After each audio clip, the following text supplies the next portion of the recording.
Hello, Bacho. Let's set a given question. The question says the orbital velocity of a satellite at point B with radius RB is V. The radius of point A is RA. If the orbit is increased in radial distances so that RA becomes 1.2 RA, we need to find the orbital velocity at 1.2 RA. Option A given है VRB upon RA under root 1.2. Option B VRA upon 1.2 RB. Option C VB upon 1.2 RA. Option D VRA upon RB under root 1.2. So for this question, जो key concept we need to understand is the concept of Kepler's second law, which is also known as law of area. So according to this law, we know जो radial जो areal velocity होती है जिसको हम dA/dt बोलते हैं, that is a constant. And constant की value हमने ऑलरेडी डिराइव किया, it is angular momentum upon 2m. ठीक है, and this value is constant क्योंकि एंगुलर मोमेंटम कंजर्व्ड रहता है in this case because torque acting is zero. This we have already studied. यहाँ पे हम समझ भी सकते हैं इसको. अगर ये हमारा एक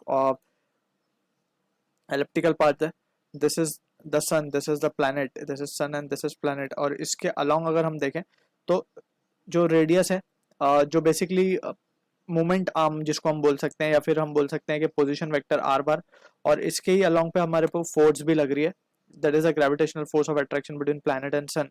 सो यहाँ पे हम देख सकते हैं torque is zero. Torque zero होगा तो we can say momentum can be conserved. So momentum यहाँ पे कंजर्व्ड रहता है throughout the motion in this elliptical orbit. तो यहाँ पे हम लिख सकते हैं for this particular case, since L is constant, तो हम लिख सकते हैं m v a r a will be equals to m v b r b. Angular momentum का यही फॉर्मूला होता है, ठीक है ना. ए और बी पे मोमेंटम सेम रहेंगे, so we can say this will get cancel out. हमें चाहिए वी ए की वैल्यू अगर हम निकालें, क्योंकि हमें वी बी की वैल्यू गिवन है वी, राइट. तो यहाँ पे हम देख सकते हैं, इसको हम लिख सकते हैं v r b divided bye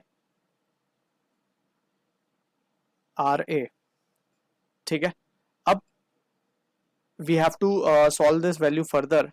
अगर हमसे बोला गया कि आर ए को अब हम 1.2 आर ए कर दें, तो ऑर्बिटल वेलोसिटी के रिलेटेड सबसे पहले तो हमें ये चीज़ पता होनी चाहिए कि ऑर्बिटल वेलोसिटी का जो expression it is given by v naught, that is under root g m upon are.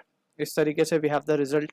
तो यहाँ पे हम लिख सकते हैं v a dash upon v a will be equals to under root, since हम देख सकते हैं आर से इनवर्सली प्रोपोर्शनल है, तो हम लिख सकते हैं r a upon r a dash.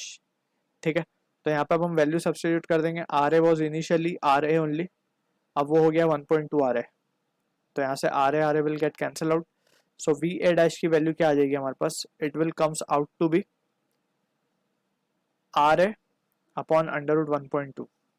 ठीक है, तो जो नई वैल्यू आएगी हमारे पास इसकी, वी कैन से देयरफॉर इस एक्सप्रेशन से हम लिख सकते हैं v a dash will be equals to v r b, तो ऐसे ही रहेगा, अपॉन आर ए भी ऐसे ही रहेगा. ठीक है, एंड यहाँ पे हम लिख सकते, और यहाँ पे सॉरी ये वी ए है यहाँ पे. ठीक है, तो यहाँ पे हम सब्स्टिट्यूट कर सकते हैं इसकी वैल्यू.